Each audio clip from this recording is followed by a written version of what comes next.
Hi guys, samahan niyo kami pumunta ng Camp Silva today. Kasi matagal na namin gustong pumunta sa hot spring. Nandito is papunta kami ng terminal sa Alabang. And from Alabang, sasakay kami ng bus na may nakalagay na Lucena.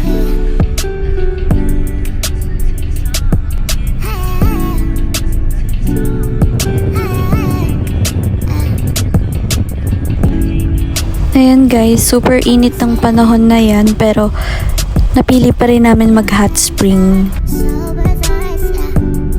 And yun, super bilis lang ng biyahe guys, 1 hour something, nasa Alaminos na kami. Pero lumampas kami, pero onti lang naman. Kaya ayun, lakad-lakad kami. Ayan yung tatandaan nyo guys, yung Mercury. Dapat yung bababaan nyo.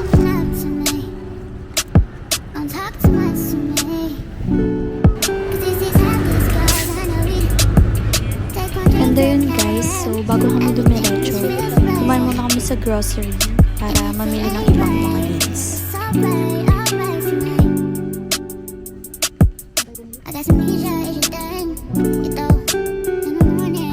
And habang hinihintay namin sila mama mamili ng ibang mga pagkain, is dumaan muna kami dito sa bilihan ng mga frap. And nakuha na namin siya guys. Pampawala lang ng init kasi super init talaga. And ayan guys, nakasakay na kami ng tricycle. So 200 to 300 pesos siya. Diretso na sa Camp Silva.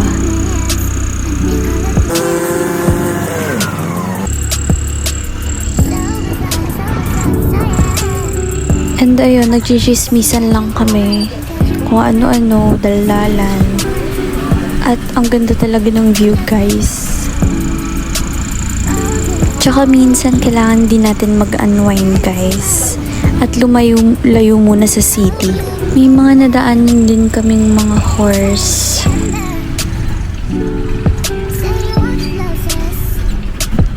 And ayan, nakarating na kami sa parking ng Camp Silva.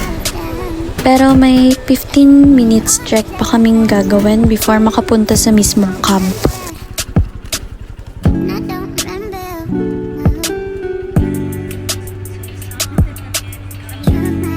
So, pwede nyo kontakin si kuya if magpapasundo kayo kinabukasan. Kasi medyo mahirap makahanap ng tricycle pabalik.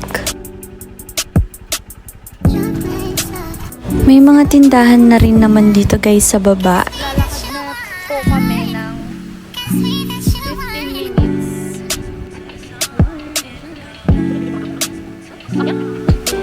Work pa rin kahit nasa bakasyon na. And ayan guys, yung daan dito is parang one way lang. Kaya need talaga tumabi pag may dumaan na ganyan. Tatabi ka talaga pag may dumaang ganon. Sabaw muna siya guys. Yung magbabakasyon ka pero A few moments later. So ayan guys, 5 minutes pa lang kami naglalakad pero napagod na kaming lahat at nauhaw. Ano yun? Pero sige, okay, continue tayo. ano, tara.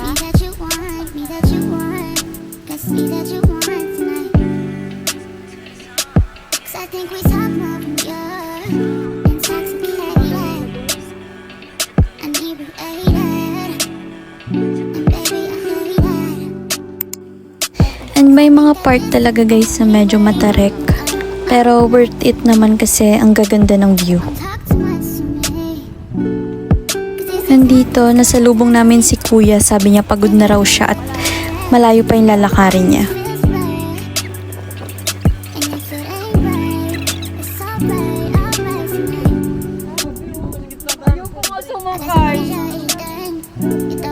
Ditong part guys yung medyo matarik na kaya may mga nilagay na pwede yung hawakan. And also, ayan, may mga nadaan na ganyan kaya kailangan mo talaga kumapit.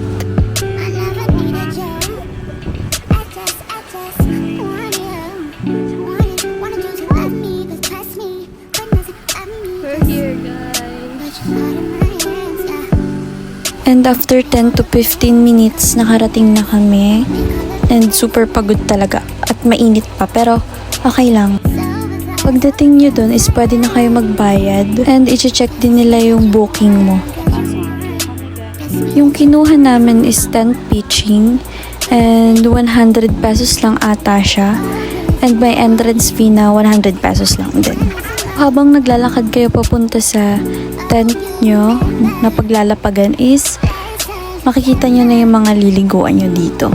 And sa time na yan is na-excite na talaga ako. And ayan, susundan kayo ni Kuya at siya yung magsiset up ng tent nyo.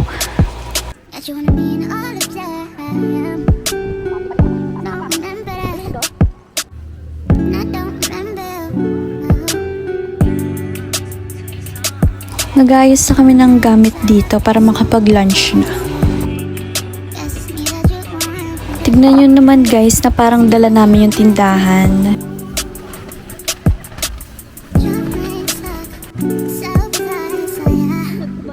Tapos na kami mag-lunch nito guys and naghugas na lang kaming kamay.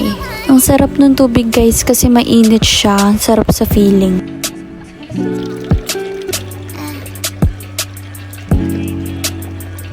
And may tindahan din dito kaya hindi kayo mag-worry sa mga kulang nyo. And pag hapon din is may nagtitinda ng merienda, mga kwek-kwek, footlong, and mga shake. Yan, nag-ikot muna kami bago kami maligo at sobrang ganda talaga guys. Parang gusto mo nang tumalon agad pag nakita mo.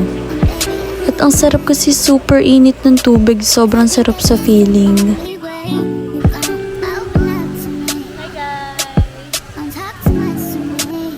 Medyo malalim siya guys sa gitnang part, mga 5 feet plus.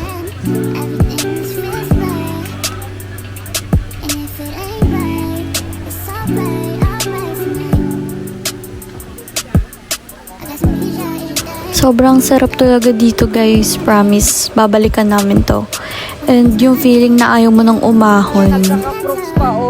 At ayan siya guys, naka-crocs pa siya. Gusto niya magpalutang-lutang yung dalawa niyang paa.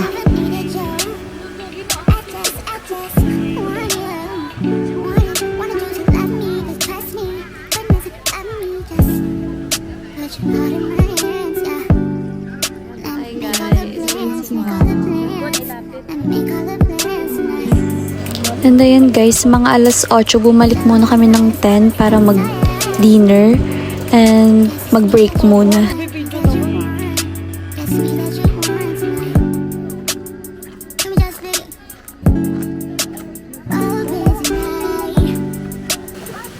And ayan, bumalik na kami kasi maliligo na si mama. Ngayon pa lang siya maliligo kasi nagbantay siya ng tent namin.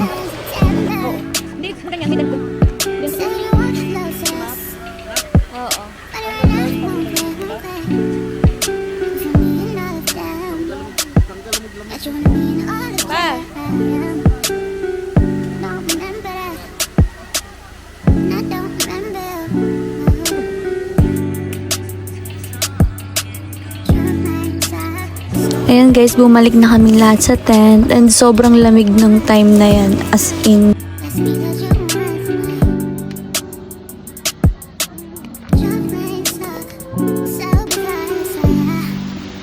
Tingnan nyo naman guys, nausok pa yung tubig.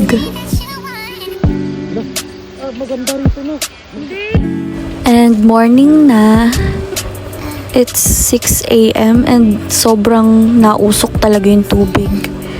Sobrang sarap maligo. Sobrang refreshing.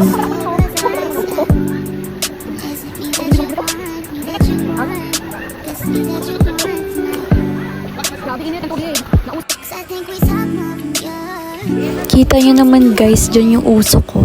Like,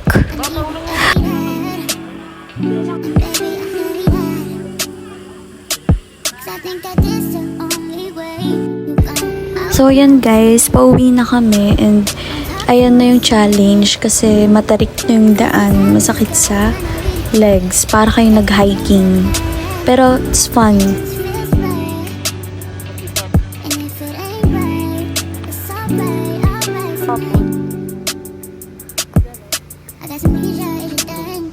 Look at that.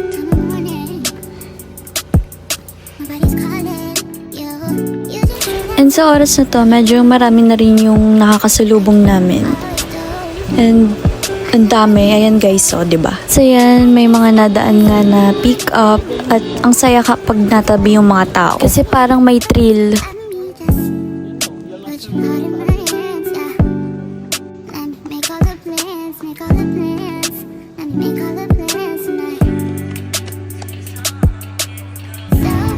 Ayan guys, sinunod na kami ni Kuya at pagdating namin nandun na rin talaga siya.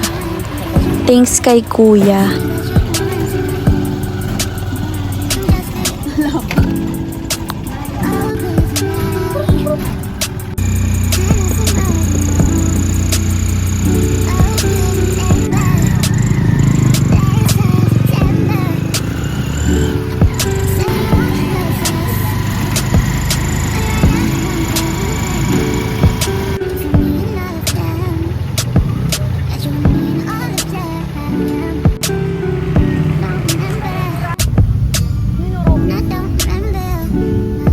Pauwi na kami and mamimiss ko yun. Pero babalikan namin yun.